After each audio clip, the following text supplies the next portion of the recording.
What's up guys, welcome back to my channel, and for today's video we'll be looking at Skylords Reborn, and I finally made a tier list for the Stonekin units of Skylords Reborn, including some of the new cards that we have, like the Tectonic shift. I think that's the main one that came out that I was very excited about. But yeah, let's dive straight into this, and this tier list is targeted towards PvE battles, including RPV. So any element of PvE, I'll be touching on this. And for the first card, we have the Stoneshards, the blue and the red affinity. I would say that both of these would be a similar tier list because it's very situational on how you use the Stoneshards. Stoneshards can be a pretty good card to play, especially if you're playing like a Stonekin deck, because it's one of the few units that I think is pretty good at tanking damage. However, I don't really see a lot of good users for the affinities.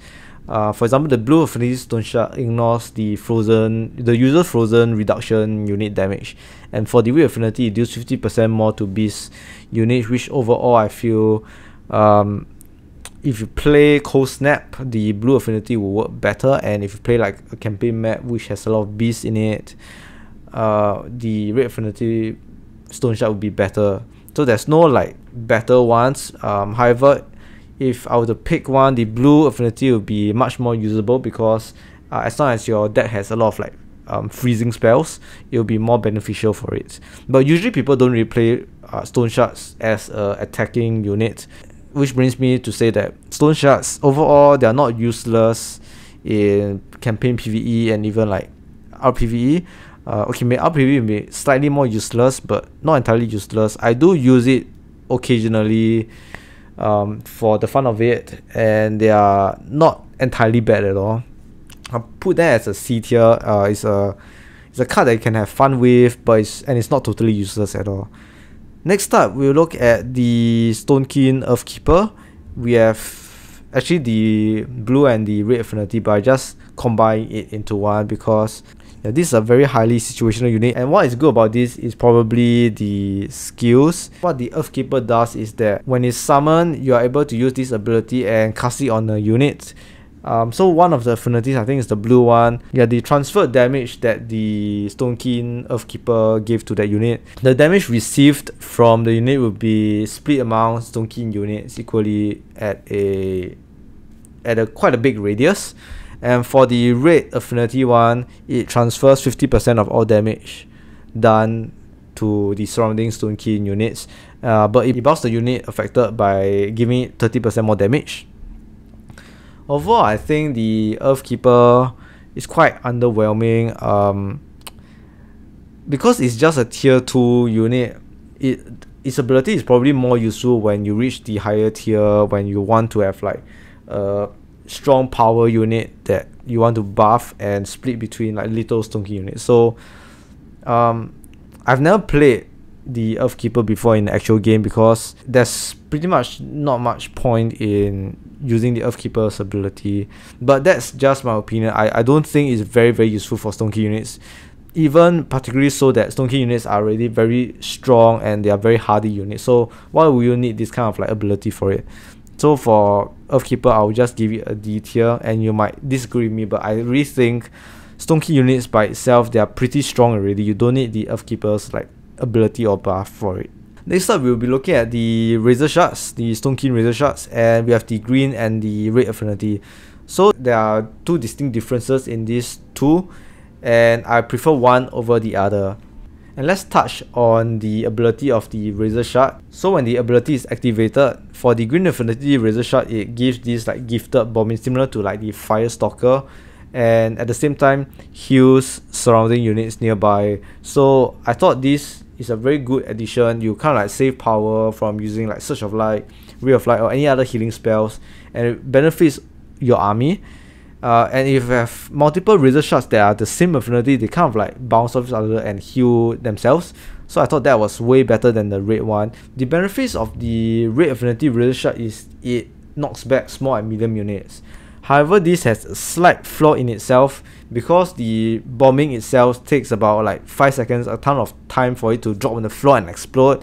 Units on the ground would be able to like run away and walk away. So it's less effective in that sense, but again, it's more on an offensive side.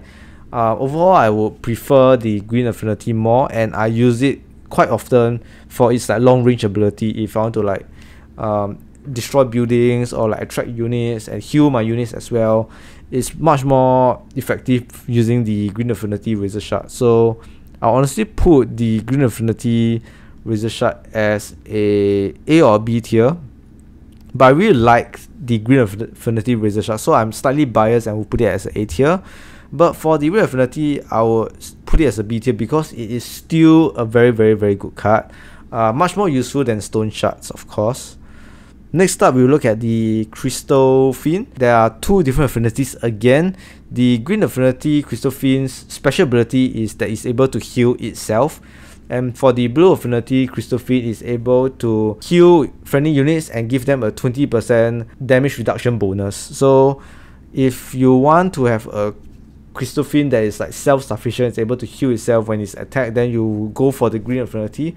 But if you want to have a better buff for your entire army, you go for the blue affinity. Overall, both of the Crystal Fiend has its drawbacks, and particularly because it has very low health, and if you're at tier 2, you don't have very big army, green affinity Crystal Fiend will be better because it's self-sufficient. But if you have a bigger army, or if you're using this Crystal Fiend for like a tier 3 army, then the blue affinity will work slightly better on this. So all in all, both of these units are pretty good, and I honestly give it an A tier for the Crystal Fiend. Next up, we have the Stone Tempest. Again, it's a unit that I rarely use, but it can be very good. The reason why I say it can be very good is that unlike the Frost Tempest, which is like tier 4, this is tier 2, and though it costs slightly more, this Stone Tempest is able to knock back small and medium units. And if you got like 2 of them and your whole campaign map there's a lot of small and medium units, your defenses will be pretty solid, and you're able to kind of like have this Stone Tempest as a tower itself, even though it deals quite little damage. But again, overall, even though I think that it is slightly better than the Frost Tempest in terms of knockback, its damage is ridiculously low, and I've never really used this card to play a campaign map because it's just very annoying to keep toggling this Stone Tempest ability so that it can attack an enemy unit. So I would say that sadly Stone Tempest has its use, but there's just way too many cards you can replace with Stone Tempest. I'm saying that Stone Tempest is essentially a moving tower, and now that there's a card called Tectonic Shift, you can move tower literally. So Stone Tempest now is literally a D tier and is useless. Next up, we have aggressors, and aggressors is one of the must-have card for the Stonekin deck. And why I say that is because even though it deals an average damage, but what's special about aggressors is that they're able to knock back small, medium, and large units. So the knockback of the large units really makes a difference, and it's one of the reasons why this card is used a lot, and because of this is an S tier even for both affinities. Next up is the Stone Hurlers building, and again, I've never really used these buildings at all, and I favor one affinity more than the other because for the purple affinity it does more damage to human units, and this is way too specific affinity and an ability. For the red affinity one, it knocks back units, knocks back medium units up to medium units, but the purple affinity knocks back small units. So I honestly would give the purple affinity Stone Hurler a D tier, but the fire affinity Stone Hurler, it's more useful, and because it is not entirely useless, it's a C tier for the Stone Hurler fire affinity. Next time we got Metal Mastery, and for the purple affinity Metal Mastery, what it does is that you take control of any enemy buildings, like any, except if I think if it has the leader's immunity thing, like spawning buildings, I don't think you can take over that. And for the green affinity one, you're able to take over enemy buildings permanently up to a certain like tier and power. Both of these cards have quite specific users, but the green affinity one works particularly better for campaign maps. Last time it was way better, but now it is much controlled, and I think it deserves a B here. For the Meta Mastery purple affinity, I'm not entirely sure because there are some changes in the campaign maps, I think for the past year or so, due to trying to fix the power cost. There's more use for the purple affinity Meta Mastery, and I think I've used it a couple of times. Even for the treasure fleet, I've used the purple Meta Mastery to swap the Twilight Bombard, because last time it could be swapped using the green affinity one, but now it can't, so we have to use the purple affinity one. So now, yes, kind of like level, and they are about the same grade. And next up, we got the Stone Warriors, and each of these Stone Warriors have a specific purpose to it. If you're going for a more frost-oriented deck, cold snap, freezing spells, you will go for the blue affinity Stonekin Warrior because its ability deals massive damage to units, so that is very good, and they are both tanky in every way. But if you're going more for nature paralysis, you will go for the green affinity Stone Warrior. So there's not much of a comparison. It really depends on your deck, and there's good purposes for both decks, and I'll give it a B tier for Stone Warriors. Next up, we'll be looking at the Rageflame, the ultra rare Stonekin card. So for the Stonekin Rageflame, there are differences between the affinity, and I think one is better than the other. And why I say that is because for the blue affinity Rageflame, why it is better is because when the blue affinity Rageflame freezes units, the frozen units will not receive any like frozen reduction damage at all, and all of your whole entire army, regardless if the army has reduced frozen damage to the unit, is able to deal the full damage to units. However, for the red affinity one, the better side of it is that it's able to freeze buildings. So that is the only upside about it, it's able to freeze buildings. Thus, I think the blue affinity one deserves an A tier. It's very good. It's even very good that it could even be on the S tier for the blue affinity one. Let's just put it as S tier because it's one of the only freeze, I think, or probably the only like unit that freezes units, and frozen units are dealt full damage. So that is very, very impressive. For the red affinity one, I'll give it a B tier. I mean, there's some users for it's still good because it freezes units, you see, so it's basically a free like cold snap. Next up, we'll be looking at Deepfang, and for Deepfang, I'll favor the green affinity one more because the green affinity's ability is to create a poisonous zone that deals damage to enemies, 50 damage per second for 20 seconds. But for the red affinity, its ability is it's like a lava field where it basically just attacks the area once, but this gives like attack buffs to, I think, the Deepfang's little critters.